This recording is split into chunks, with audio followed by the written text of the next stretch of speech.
magezi mu luzungu tugamba do not invest before you investigate. Investigate before you invest. Noonyereza nga tonnasiga. Principle ey'okubiri, do not expect where you do not inspect. Nti tosuubira kufuna w'otamala budde. Ekyokusatu obuzibu bwe buva kwe kulemwa okukuuma omutindo.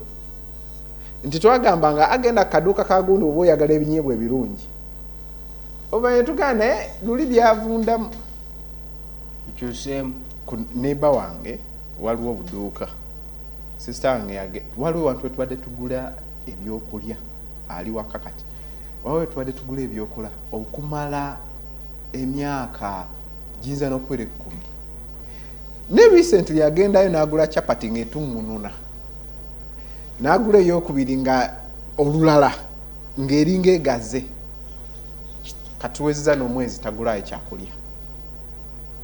Lwaki kyetubadde tukusuubiramu bw'otandika kitta tudduka kati ebisigadde byonna mu bizinesi bigenda ku principle esooka.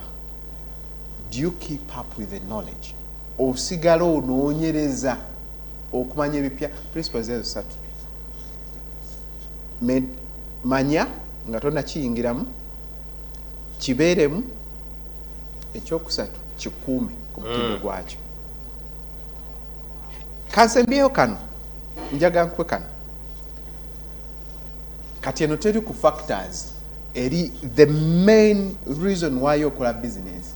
Abantu abasinga ensobi gye tukola naddala Abannayuganda kwe kulowooza nti ekyamakulu ekisinga mu business ze tukola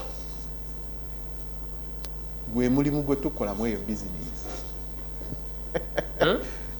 Nti abantu abasinga balowooza nti gugudde ekisinga gibeezaawo n'omulimu gwayo omukulu ge mawulire ne TV.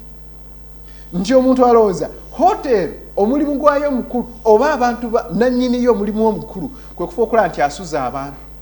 Omuntu alowooza nti business eya restaurant omulimu ogusinga omukulu ogwa restaurant kufumba.